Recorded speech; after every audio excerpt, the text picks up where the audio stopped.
Жил гаруй өмнө хөрөнгийн биржийн лангуу хоосорч арилжаа хийх бүтээгдэхүүнгүй болж дампуурхад ойрхон байгаа талаар салбарын сануусаар байсан.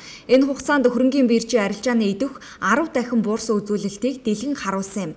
Тэгвэл өнөөдөр дотоодын компаниудын хөрөнгийн бирж дээр гарах сонирхол бага хэвээр дөрвтөө сайжирсан зүйл харагдахгүй байгаа талаар салбарын дурдж байна.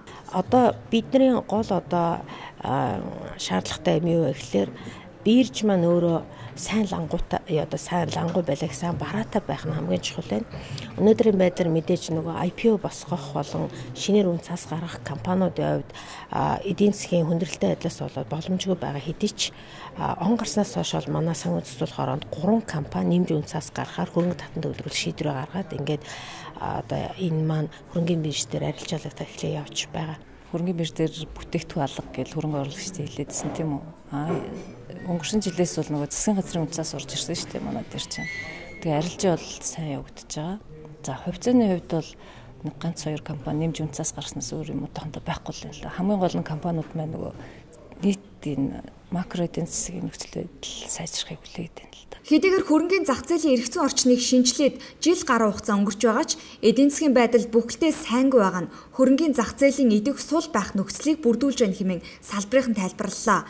Уг нь жил гаруй өмнө үнэт цаасны зах зээлийн тухай болон хөрөнгө оруулалтын сан, хөрөнгө оруулалтын тухай хуулиудыг хэрэгжүүлж түүнийг дагаж мөрдөх журмыг нэвтрүүлсэн. Хөрөнгөний зах зээлд үүсэж буй өнөөгийн хямралтай нөхцөл эдгээр хуулийг даган өөрчлөгдөж багхан ч гэсэн гэрэлтгээ авчирна хэмээн салбарын найдаж байсан. Тэгвэл хууль хэрэгжсэн 2 жил орчмын хугацаанд ямар нэг өөрчлөлт ажиглагдав. Хөрөнгө оруулагчдын хувьд бол ерөнхийдөө хувьцаанд бол бас хөрөнгө оруулалт хийх сонирхол бол маш бага байна. Учир нь бол компаниудын хувьцааны төвлөрөл бол маш өндөр байгаа. Хөрөнгөний бирж дээр арилжаалагддаг хувьцаа маань бол маш бага. Ихэнх нь бол ихэнх компаниуд маань бол айгүй төвлөрөл өндөртэй, 80-90% төвлөрөлтэй. Тийм болохоор хөрөнгө оруулалт хийх бас ихтгэл бол тийм сайн биш байгаа. Монгол орны маань эдийн засгийн нөхцөл байдал хүндэрсэн хэцүү байгаа шүү дээ, тийм үү? Тэгэхээр хөрөнгөний зах зээл бол угаасаа эдийн засгийн тэр макро үзүүлэлтүүдэд дагчил явдаг л та.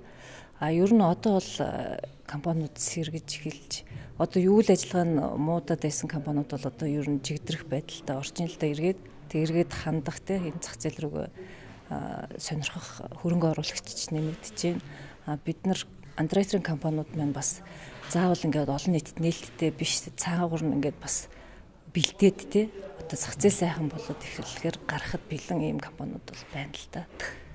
Салбарынхны тайлбарлаж буйгаар компани хөрөнгөний зах зээлийн идэвхийг сайжруулахад бүртгэлийн асуудал, шат дамжлага, хөрөнгөний биржийн ажиллагааг сайжруулах шаардлагатай гэв. Мөн ихэнх компаниуд макро эдийн засгийн нөхцөл сайжрахыг хүлээсэн хүлээлтийн байдалд байгаа гэж байна.